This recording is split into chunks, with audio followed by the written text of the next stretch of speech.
Cette vidéo Excel a pour objectif d'aborder un point crucial du tableur Excel, les références absolues sous forme de cas pratique. Le support sur les références absolues, quant à lui, est présent sur le site www.bombache.fr.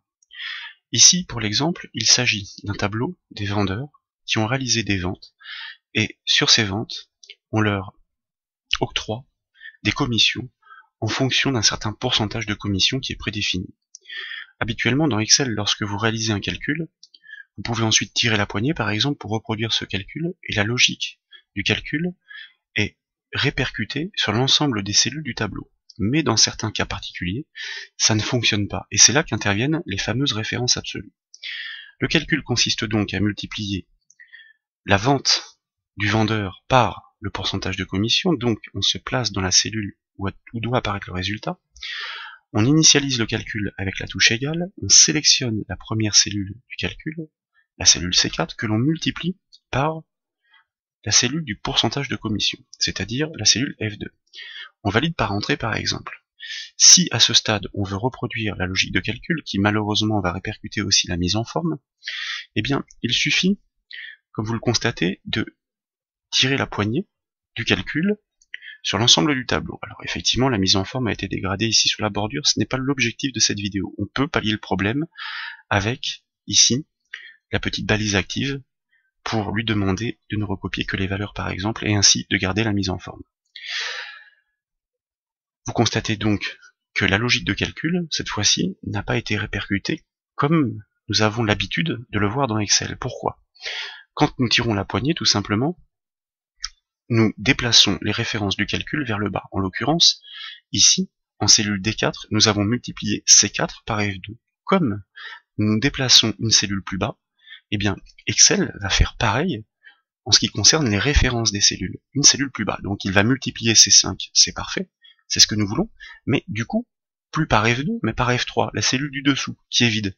Et ainsi de suite, la cellule C6, oui, mais pas par la cellule F4. Il faut lui indiquer ici que la cellule F2 dans le calcul doit être figée, doit être fixe, c'est-à-dire une référence absolue.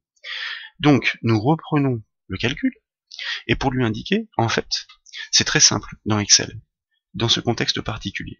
Nous tapons égal, comme tout à l'heure, nous sélectionnons la cellule de la vente, elle, nous n'y touchons pas, car elle doit bien se déplacer avec le calcul quand nous allons tirer la poignée vers le bas, c'est-à-dire changer de ligne. Multiplié par le pourcentage de la commission, et là par contre, avant de valider le calcul, il faut bien indiquer à Excel, attention, cette cellule ne doit pas bouger avec la poignée. Donc nous enfonçons au clavier la touche F4, et vous voyez que en enfonçant la touche F4, des petits dollars viennent se mettre de part et d'autre de la cellule. $1 devant le F, $1 devant le 2. Ça veut dire quoi? Ça veut dire que la cellule est figée, elle ne peut bouger ni en colonne, le dollar devant le F, ni en ligne, le dollar devant le 2. En l'occurrence ici, vous pouvez le laisser comme ça, mais si vous enfoncez encore la touche F4, vous constatez que le dollar ne se met que devant le 2, ça veut dire qu'elle sera figée en ligne. C'est ce dont nous avons besoin puisque nous ne déplaçons pas le calcul sur la droite ou sur la gauche, c'est-à-dire en colonne.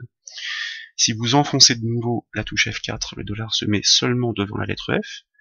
Encore F4, il n'y a plus de dollar. Encore F4, on revient à la position des $2, et nous, pour le cas pratique, nous allons conserver celui qui nous intéresse, mais les $2 sont très bien aussi, juste devant la ligne 2. Très bien. Nous validons ce calcul par contrôle-entrée, comme ça nous restons sur la cellule active, et cette fois-ci, lorsque nous tirons la poignée du calcul, vous remarquez, alors on va recopier les valeurs sans la mise en forme, pour garder effectivement la bordure qui est ici. Vous constatez que tous les calculs cette fois-ci sont corrects, hormis le format monétaire, on va pallier le problème ensuite. Nous avons multiplié C4 par F2 qui est figé. Lorsque nous répercutons le calcul sur la ligne du dessous, nous passons bien à C5, de la ligne 4 à la ligne 5, mais nous gardons F2 en ligne 2. Puis C6 par F2, puis C7 par F2, puis C8 par F2. Ça veut dire que nous avons explicitement figé une cellule dans le calcul d'Excel. Nous avons fixé cette cellule. C'est ce qu'on appelle les références absolues dans Excel.